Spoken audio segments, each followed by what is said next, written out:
there. This is Zena Krogadal, your American Dream Makers host. I believe that the American dream belongs to all of us, and not only can you achieve it, but you can go beyond.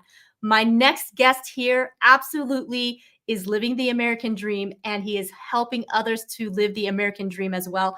I met Don at an incredible event with Coach Michael Burt. And if you don't know who Coach Michael Burt is, you need to look him up because he is absolutely America's coach and is an incredible coach.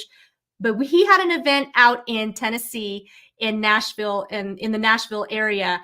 And Don was one of the people that Chris and I got to meet, and what an honor it was to meet Don. And I'm so excited to have him on here because this man has gone and done things that many have not done, and his adventure continues. So without further ado, because I don't want to be the one to tell you the whole story. I actually want him to tell the story. So I'm going to bring Don on here. And you guys, hi, Don. How are you? I'm great. Thank you. Thank you for inviting me on your program. Oh, I'm so excited that you are here to join us because I know you've been very, very busy. You told me you were on like a month road trip or something along that line. That's right. I needed to get a macro vision, and I live up in the mountains of Colorado, and there's still 4 or 5 feet of snow on the ground. But no, as you said, Zena, we met at a great event with Coach Michael Burt, and I was blessed to meet you and your husband, Chris. And no, I'm glad to be here. And when you asked me to participate, I thought, well, great. I always enjoy telling my story, and I love hearing other people's story. Well, we're excited to hear your story. So you had this 1-month road trip. Let's start there. What was the 1-month road trip? Where did you go? And what did you do? And what did you learn? Okay. Well, as I said, I guess it was to gain a macro vision. But I have family in Texas, 2 daughters and a granddaughter that live in Houston. And then, of course, had the event in Nashville. And I had some clients to see. I participated in some conferences in New Orleans as well as San Antonio, Texas. And so I just tied it all in and thought, okay, I'm going to try to hit them all. And I like a road trip versus flying. Yeah, you could cover more ground with an airplane, but I don't know. I just like the open road. It's thought provoking. Well, you're right. It can be very thought provoking. And if you enjoy it, then it's good therapy.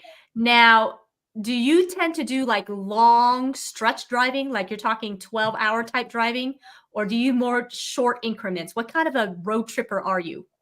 I do. This particular one, what wasn't intended to get from point A to point Z as fast as I could, because I like to spend time meeting people along the way. I love going to small out of the way towns and cafes and meeting people. And so no, to answer your question, although I might be on the road about 10 hours of the day, I would intermittently stop and spend about 30 minutes here, 30 minutes there. And your state, Arizona, has some great spots. I was in Tubac, Arizona earlier this week, and I love bringing back some of the chilies from that area. And I love, I've been to almost every state, probably 49 of them, I think it is. I have not been to Maine. I've been to everywhere else. I was born with a lot of wanderlust. I've traveled the world. I worked all over. And of course, COVID changed all that about 4 years ago. And we all had to kind of reinvent and accept ourselves, accept the situation. And then, of course, acclimate to it and move forward from there. And so this is all part of that journey as we move forward. Well, so out of all the places, so you've been to 49 states with the exception of Maine.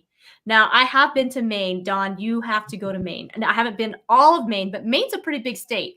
But for what I understand, it is an incredibly beautiful state. So I think you need to plan that for your next road trip for sure. But out of all 49 states, do you have a favorite spot that you absolutely like to visit any chance you can? You know, I live in Grand County, Colorado, which is one of the most beautiful areas, and it's live in the Continental Divide. In Winter Park, it's a ski area, a small ski area, but very professional. And it's not a Vail or an Aspen, but will be one day. So I love my home where I'm at, but I was born and raised in Minnesota, so I enjoy the boundary waters in northern Minnesota. I like small, out of the way areas, but like I said, I don't really have it's impossible to come up with just one. If I had to come up with 20, that's a lot easier. I enjoy the winters, but just not 7 months of the winter, which is what I deal with here. Which is another reason I was on an extended road trip, because I left the end of February to go to Texas and Houston and San Antonio. And so it was a much welcome climate after being in 3 or 4 months of winter up here. But no, and that's what I enjoy. We have to get a break. We have to get a macro vision, because in our day-to-day activity of the micro work and families and jobs and careers, and we have to take a break and clear our heads. Yeah. So I've got a Facebook user who let us know who you are, Facebook user. Put your name in there. Thank you for being here. Great to see you again. And now to hear your story. So Facebook user, let us know who you are. If you can go to streamyard.com/Facebook and sign in, then your name will appear. But if you can't do that, then just type in your name so we at least know who you are. That'd be great.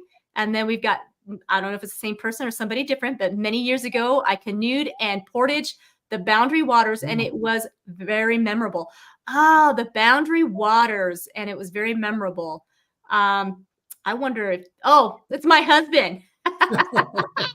You didn't know he was there. The mystery man right here, Chris. Thank you. Yes, I was going to say my husband went to the Boundary Waters, and it is my husband. Absolutely, that was quite an adventure that my husband had in the Boundary Waters with his cousins, and that I don't know that it was nearly as fun as the road tripping that you have been doing this last month, but he certainly had some great memories from it. Yeah, it's the Boundary Waters, for those that don't know, it's the upper right corner of Minnesota and central Minnesota, with borders Lake Superior and Canada. And so it's a very beautiful area. Lots of rivers and lakes. As everyone knows, it's the land of 10 to 15,000 lakes and rivers. And I grew up in that area. So I grew up in the Lake Minnetonka, Twin Cities area. But then every chance we get with friends, that's where we would go, is we'd head north. And as I got older, I had the wanderlust for the mountains, and that's what introduced me out here. Is some friends of mine, and we took a road trip out west and came through here, and I'm back here again. And that is what led me to do a lot of work overseas, international work, because it opened up my doors of my mind to of other countries. And I had an uncle who was a helicopter mechanic in Nigeria, and he'd bring back wood carvings, and we always had National Geographics around. And so that's what my mind fed off of. That's what I was attracted to. And so as in my mid-20s, I acquired a project in Saudi Arabia, and I went to my dad and said, "Dad, I got all this work for my own company, little company, or I could scrap all that and go do this." And he's one of the best advice I ever received, especially from my dad, was when he says, "Well, Don, what is it you want to do?" And I said, "I want to take this project in Saudi Arabia." And it was 1981, so a long time ago. But that's what gave me the foundation again to travel. And I went and did that, and then expanded my mind. And for the next several years, got hooked up with different contractors. I came back and eventually settled down in Texas again, and got hooked up with a major pipeline construction company, applying protective coatings on pipelines on and offshore. And that was really for the next 25 years. That's what I did. And in between there, raising a couple of daughters and a family. But I always had the wanderlust, and I share that with my family and friends. So that's very interesting. So you worked on the pipelines in Saudi Arabia in 1980s, is that correct? Yeah, my first project was a painting project at Riyadh International Community School. A guy going to college that worked for me for 3 or 4 years came to me and said, "Don, I'm going to. This will be my last summer working for you. I said, "Really, John? What are you going to do?" He says, "Well, my parents are teachers, as you know. They're working at Riyadh International Community School, and so that's I'm finishing college, and they've set me up with a position over there." And I said, "Well, John, if anything ever comes up that you think I might be interested in, give me a call." And about a year later, he called me up late one night, my time, because they were in Saudi Arabia, and said, "Don, we have a project that we need somebody to work on and manage, and I'm putting your name forward if you're interested." And the rest was pretty much carved in stone the rest of my life. And that's what I was always chasing projects, and I got into the corporate world where I grew. And as time went on, I got off of the hands-on stuff and managed projects, and grew with a couple of startups. And that's where my travels took me. And I believe we create a lot of our own opportunities. We can, and it's all by choice. Some of us are completely comfortable not doing a lot of traveling, and my hat's off to them. It just wasn't for me. Once I was exposed to it, and even as a young boy with my parents taking road trips, that's really what planted the seeds and expanded my mind that, well, why do I have to stay here all the time? I want to travel. I want to grow. I want to meet other cultures and meet other people. And and it was very humbling. After I would finish some of the pipeline projects I was on, I would stay over and work with other families, building small houses for other people's families, and going to actually getting involved with orphanages and just meeting new people. So I was I'm very grateful for the opportunities that came my way, and I said, "I'll do that." That's great. So so Saudi Arabia, how long were you in Saudi Arabia for? And what was that like, being an American living in the Middle East and working? Well, at that time, it was a long time ago, or it was 40 years ago. It was, and I've been back since, working on other projects at different levels. It was very, well, there was still camels roaming around. Riyadh was very hustle and bustle, and it's just off, not far from Bahrain, which is very modernized. Riyadh was very modernized 40 years ago, much more than people would probably expect. I certainly didn't expect. They have theaters, malls, even back then, but it's just a lot more expansive in its growth now, and in its cultures. But I wasn't intimidated at all by it. I was like a fish in my own water. I was very comfortable in soaking up the information and the culture, and people were always asking me, fair-headed young man, "What are you doing here?"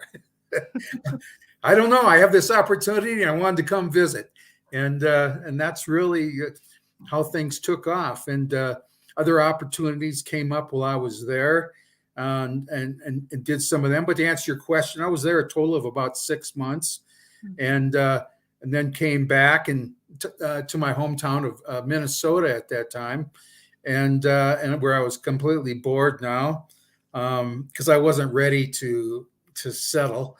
And I had a friend in Colorado and said, Don, we got plenty of work out here. At the time, I was a painting contractor, and I came out to Colorado, right here to Winter Park. Now, this is 1986, 82, and got busy here. And his father had a protective coating company that did the kind of work that I had done. And he said, all the hours you put in here, all the work you do, my father needs help in his international company applying coatings on pipelines. I said, I'm interested. And so that was another opportunity that came my way. And along the way, when I could, I recruited other people that I would come along, that I would meet up with that had the skill set and the mindset to travel and kind of drop everything, because that's kind of what it took. It's kind of a cowboy mentality. It wasn't really regimented. You had to be able to think on your feet and have the interpersonal skill set to work with others, be supportive in a mindset to build others up. Because along the way, you're recruiting locals to help labor or help manage the work sites that you're working on.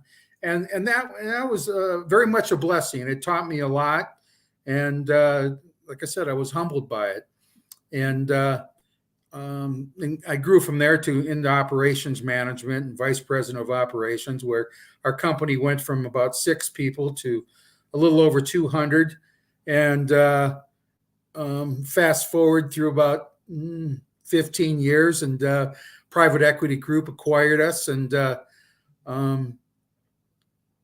I was just kind of like, this isn't the same. And because we had a great group of people, the management team and applicators that had built a company. And so I had left that company and went overseas again. Now, this is about 2010 to about 2016, and consulted. And I assisted other larger companies with the exposure of their products and services for civil construction as well as industrial applications. And that's really what I just fell into it. But along the way, I assumed the responsibility and grew in that. And then COVID hit, and I'll back up a bit. I was in Houston for many years. That's where my daughter, that's where my family is, my immediate family. And they're in their 30s now. And they were born and raised in Texas. And so there's been a lot of water under the bridge, as they say, as I talk through the last 40 years of my travels. And going back to the road trip I took, that was just an extension of everything else. That's where I'm happiest, is meeting people I've never met before and learning from them. Yeah. I think that is true for me as well. I always enjoy meeting new people and finding out about them. Everybody has an interesting story, and the experiences that we have are each unique to each and every one of us. So I love that you had mentioned how you feel like we create our own opportunities. Expand on that a little bit more. What do you mean when you say that we create our own opportunities? Sure. Naturally, it happens in various ways. Sometimes opportunities fall in our hands, such as my friend who worked for me for about 4 years and then got a job in Saudi Arabia and then extended that opportunity to me. Now, it could have all stopped there, but it opened up my eyes and it brought out a skill set that I hadn't even thought of. And so that's one aspect. And then often, of course, we have to stretch and grow ourselves. Such as when I grew into management roles and was managing field crews of 10, 20 people in various countries. And I have, 20 projects going on at once. It's sometimes the projects only required 2 people. Sometimes it required 15 plus, depending on the scope of work that was being executed on the various projects. But so I guess what I'm leading to there, often we have to stretch our own minds and we get in a position where we feel this isn't for me, but we have to grow with it anyway. And next thing we know, other doors open up because our minds were open to receiving those opportunities. Sometimes we say, no, I don't want that hassle. And sometimes I should have said that, but that just wasn't within my vocabulary to say, no, I don't want that. Unfortunately, I was one to say, okay, I'll do that. Yeah. Well, you know what? I think there's a power to saying yes, and then figuring it out afterwards versus being too quick to say no, which many people are more quick to say no than to say yes. And so I really like that what you're saying is when you are open, that creates the opportunity. You're open to receiving the opportunities that come before you. You're recognizing the opportunities that are in front of you, and you're able to accept it that way. Because if you're closed off, the opportunities probably are presenting themselves, but if you're closed off to it, you probably aren't going to see it or recognize, right? Absolutely. And by lifting others along our pathway of life, we too in turn are lifted. Because I can't tell you the people that have reached out to me as I left the companies that I was with and stayed in touch with me and said, hey, Don, if you're interested, this came across my desk, so to speak. So it has really nothing to do with merely your job status or your position. It has more to do with your desire and ambition and creativity to think outside the normal course of action, and which is often hard to do sometimes. We've got families and obligations. My path started before I had a family and before I had children, and so I was doing it on single status. And then after we had kids, they got older and wish I would have brought them with me, but it just wasn't conducive because I was working for another company at the time. But you have to say, you have to be, as you said, our minds have to be receptive, and then in turn we lift others. Yeah, and you're right. When you add the ingredient of family, it changes our priorities. It changes how we look at things many times, because we got more people involved, more people that we become responsible for when you have children, right? So now you're not just making a decision just for Dawn. Every decision you make affects your family, your children, your wife, and those that are directly involved with you. Yes. So, and actually, as you mentioned that, I was in 2015. I was in the Far East. I was in Singapore doing some consulting work for a chemical company, in market research, etc. And my granddaughter was about to be born, and so I came home about a month after she was born, and I wished I could have been there at that moment, but it was something I had to weigh out. But no, those are the things that we assume, the risks we take, and the risk reward factor of reaching a compromise within ourselves. If we want to go down certain paths in life, we have to make compromises within ourselves. And over the years, I've got a lot of friends from different countries, Indonesia especially, and China.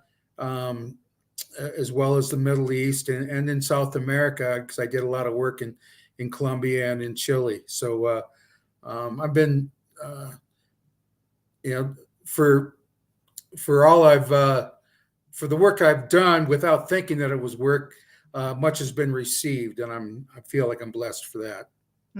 Absolutely. So, Don, I love hearing your story and the background and all that you have been through. Now, you had mentioned something in the beginning that your road trip, your adventure was to get a macro vision.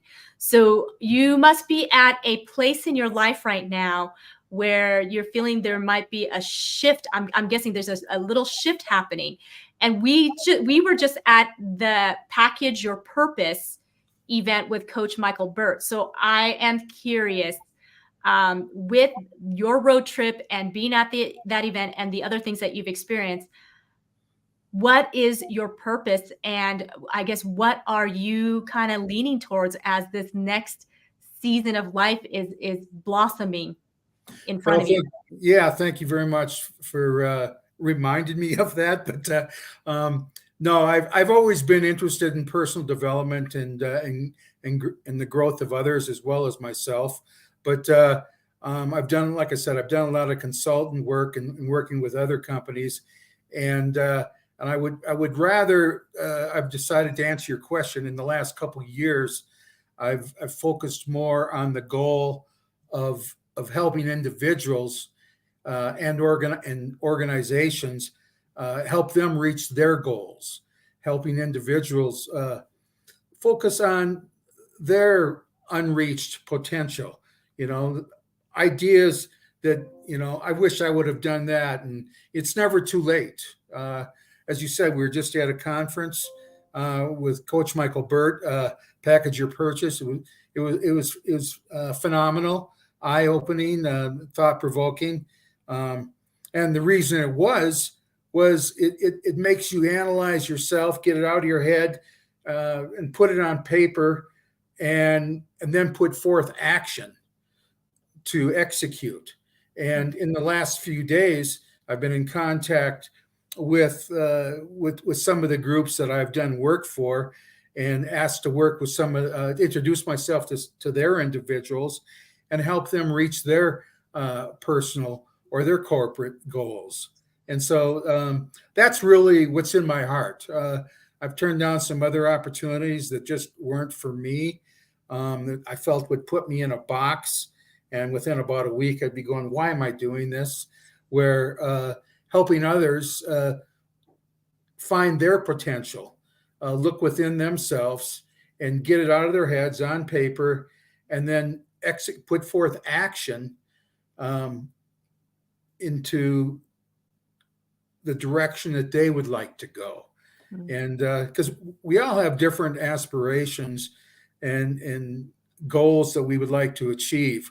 Sometimes we get to a point where, once upon a time I wanted to do that, but the once upon a time could be right now. It could be tomorrow.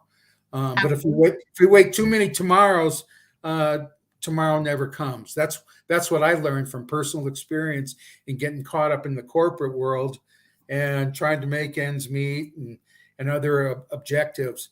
And like I said, in the last couple of years, what's been heavy on my heart is I got to do this myself. If this is my goal, I want to work with other individuals, some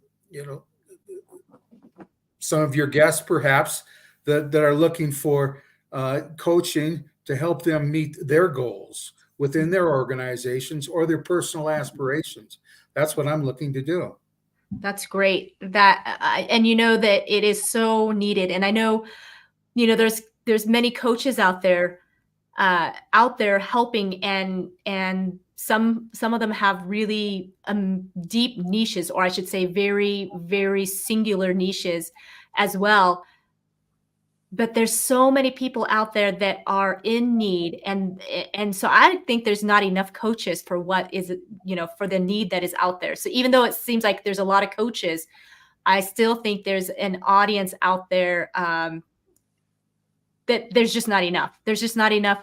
We got billions of people, And many of them, from businesses to personal development to all of that, there's just not enough. And so I'm glad to hear that you are, really feeling that pull to jump in and help others, because it sounds like you've really have come along and grown yourself. So now you want to share it with others. Yeah, I'm just an entrepreneur that wants to use my unique past experience, positions I've been in, both in the corporate world, but also in the working environments overseas in different cultures, to help others look within themselves and help them speed up the process of achieving their objectives.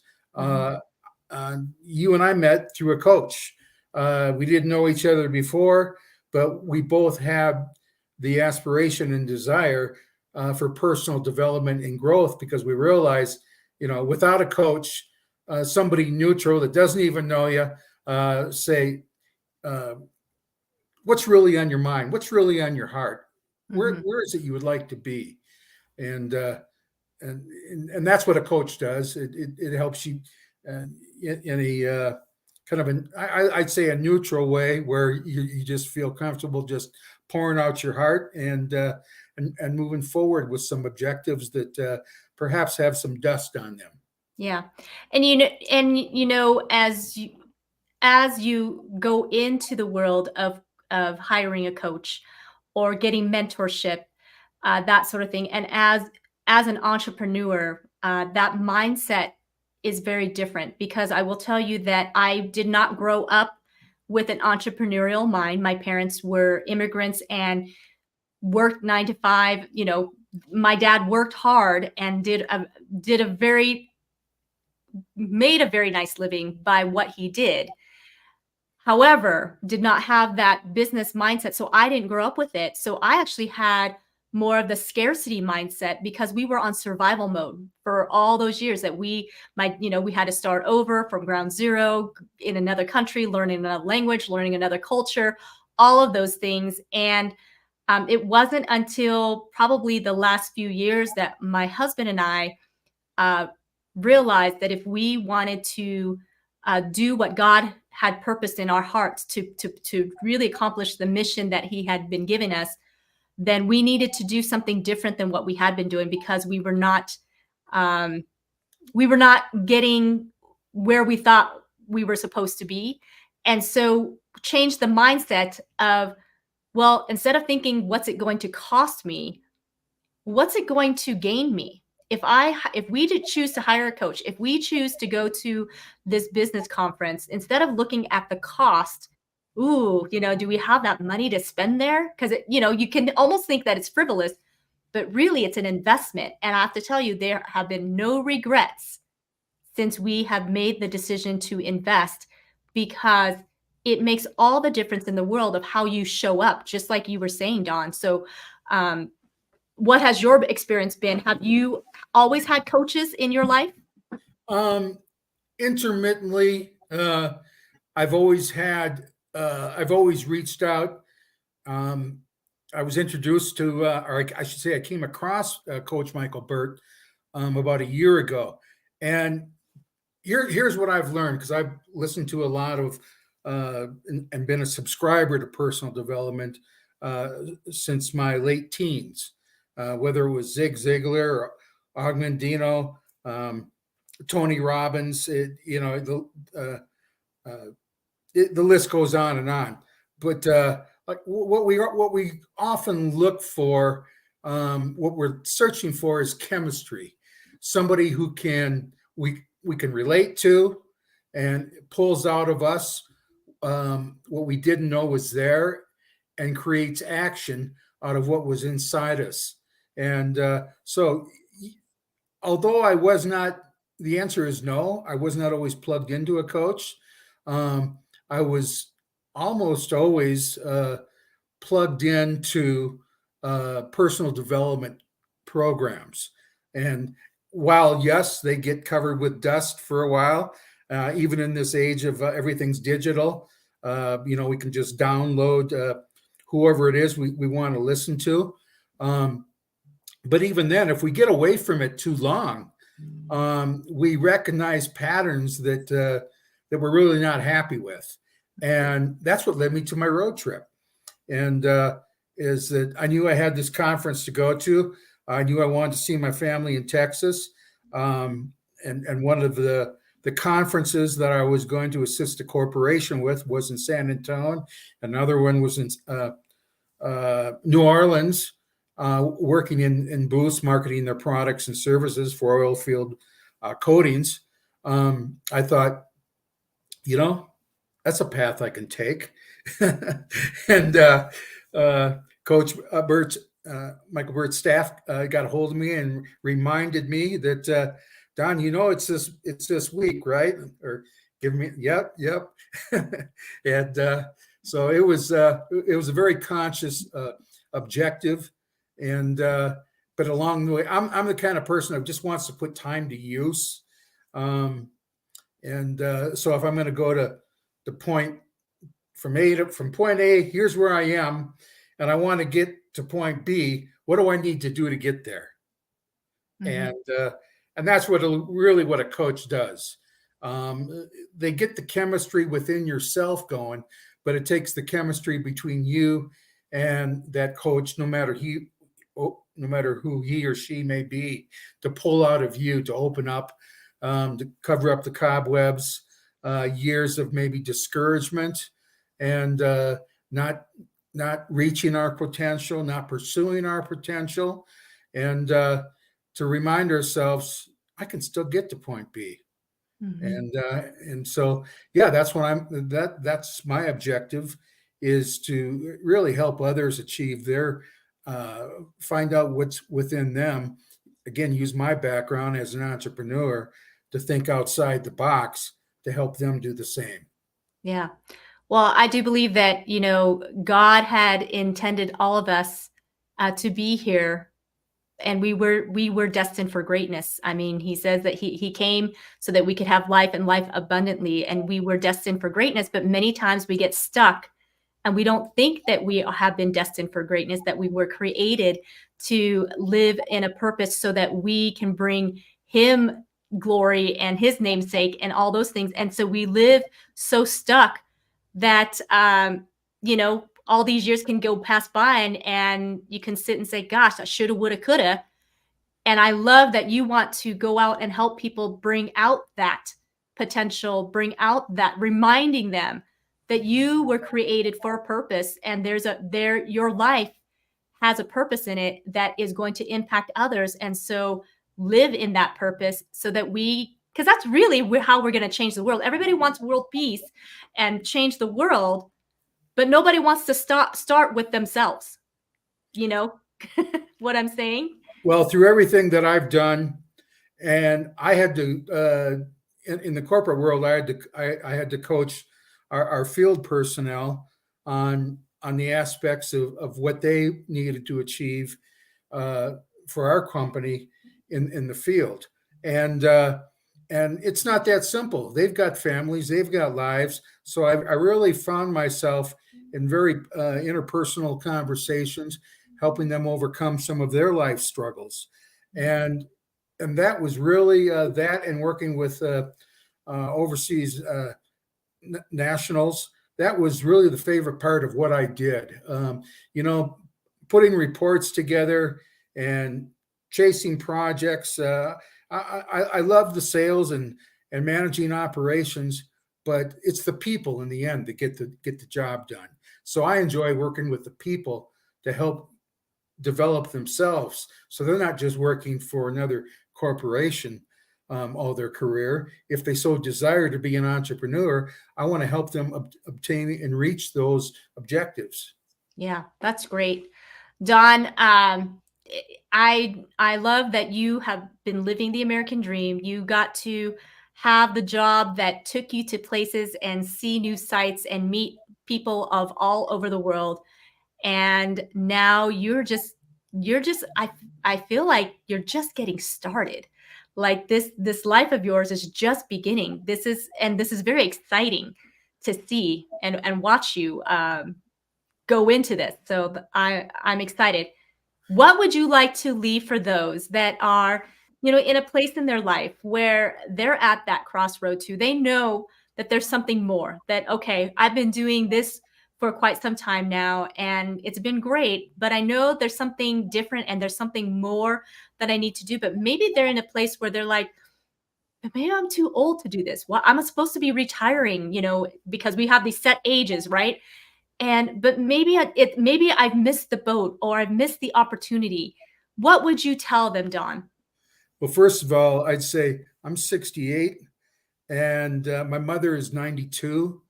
And um, she's still working on her goals. She came from a catering background, and she didn't own the business, but she was the manager of it. That's a whole nother story. But I learned a lot from her entrepreneurial spirit, as well as my father. And so I would tell them to not hesitate. Pick up the phone, have a discovery call with me, and that it really doesn't cost anything but time, and have a conversation and go from there. I'm a very serious individual and passionate about helping others, but I only want to work with others who are serious themselves, and I realize that's a process. We don't really realize in a very quick 30-minute discussion what we want to do, or how open are we. Sometimes it just takes a phone call or two to discover within ourselves, yes, I would like to pursue more. And that's how it began with me, is I found chemistry within the group that I'm working with at Coach Michael Burt, and as you did. And it was already along the path that I'm already helping corporations achieve their goals and doing some one-on-one coaching with some of their staff. And I should be doing this more for myself along the pathway of helping individuals more on a personal level rather than on a career level, if they so desire. So how can somebody get a hold of you, Don? Okay. Sorry, I wasn't prepared with a website, but my number, 970-509-9928. 970 509 509 9928. And 9928. yeah, I'm not set up with a landing page at this time, but I feel that all that isn't necessary if someone is serious. And I happen to have some time right now. In this block of time over the next couple of months before I start some work with some other individuals who have committed with me. And so I'm looking for a few key individuals to work with that are serious. That's great, Don. And do they need to be in a particular industry, or do they? Not no? at all. Okay. Not at all. And in fact, I just as soon work with. I do a lot of work in the energy sector, just because it follows the linear path of the private equity groups that I've worked with before.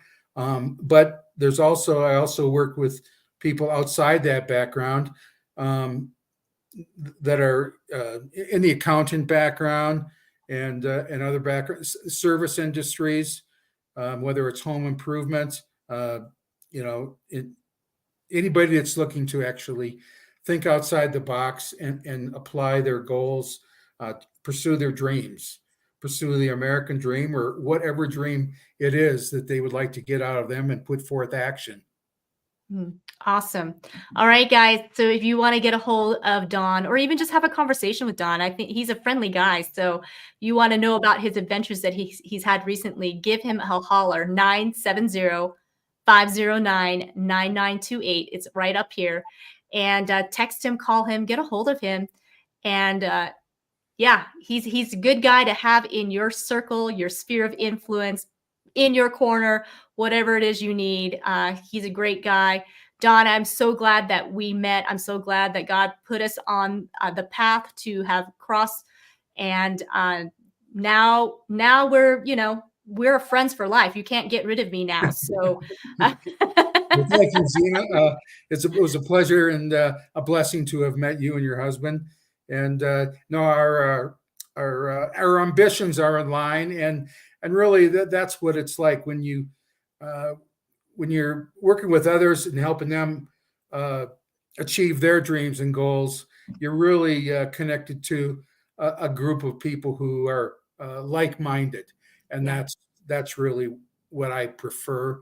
Is just we can come from diverse backgrounds, but do you want to grow internally and further your own dreams, ambitions, whatever they may be, whether it's financial, career, job, overcome other obstacles, and that's really what I'm about: overcoming internal challenges and growing. Yes. And you bring up a really good point too. Getting yourself into a group of people who are like-minded, have that entrepreneurial, especially if you are running your business.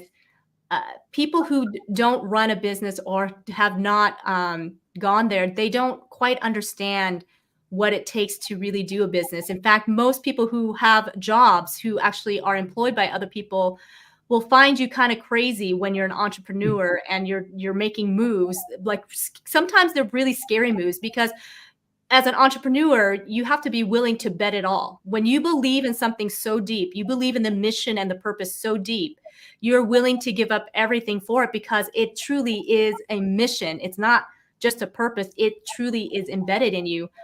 And so that makes other people nervous, like, Don, what are you doing? Why are you going on a month road trip? Are you nuts? How can you just do that? I mean, just things like that, right? Well, I had to wait till had to have a few things in line first, which we all have to do. It's not just like you wake up one morning and say, "I'm going to take a month-long road trip." No, it was pre-planned. Actually, it was targeted to begin around January 26th for my granddaughter's eighth birthday, ninth birthday rather, but. Some things prevented that, and so then I said, okay, my daughter's birthday is February 17th. Boom, I'll make that. And so and that's really what I need. That's what makes me tick. If I don't have an objective, a goal, too many things get in the way, or I'll say mañana, tomorrow, tomorrow, tomorrow. And but as long as I'm in pursuit, that's really what it's about for me. Things, you know, uh, it's our ambitions. They may get delayed, but they're not denied. Mm. That's how I look at it. Oh, I like that. Yeah, It might get delayed, but it's not necessarily denied. That's it's great. what are we willing to overcome? And Yeah. as you get to know me, I've overcome a lot. And the biggest thing I had to overcome was myself, my own thinking, and so. No, it's been a pleasure to be with you today, and I look forward to working with anyone within your audience. You have a great group. You're on a great mission, and that's why I feel the chemistry with you is you're on a very sincere mission to lift others yourself and invite others. I just met you, like I said, at the conference, and you said, "Would you like to speak?" And I said, "I'd love to." And so that's why we're here. And it was a 2-day event. I think you said that within about an hour. I thought I'd like that, and so I encourage anyone from your audience, if you've got a passion within you that you'd like to achieve, get with Zena, get a hold of myself, and we'd like to help you. Yeah, absolutely. Thank you so much, Don. I wish you the best. I'm excited to watch you go on this journey. And it was great having you here and you sharing your story, your passion, all of that. So, very well received. So, I have a feeling this isn't going to be your only time on American Dream Makers, because we want to follow this progress. We want to follow this adventure with you. So, all right. Well, it's always hard for me to say goodbye to my guests because I have so much fun. See you later. That's the best. Yeah. Oh, there you go. See you later. See you later. No, All it's right. great to be here. Thank you very much for the time. You are very, very welcome. All right. Bye, Don. Thank you guys for being on here on American Dream Makers. And if you found this of value, please share this out. And if you haven't already, please like and subscribe on my YouTube channel, Zena Krogadal, American Dream Makers. I'd love to have that. And also, I'm on Facebook and LinkedIn. Love to get connected with you. So get a hold of me. I'd love to chat and see what's all going on in your life. So I will say goodbye and be blessed. And go get that American dream. It is an amazing dream and help others to achieve it too. It is phenomenal. Helping others along the way as well. Have a great one.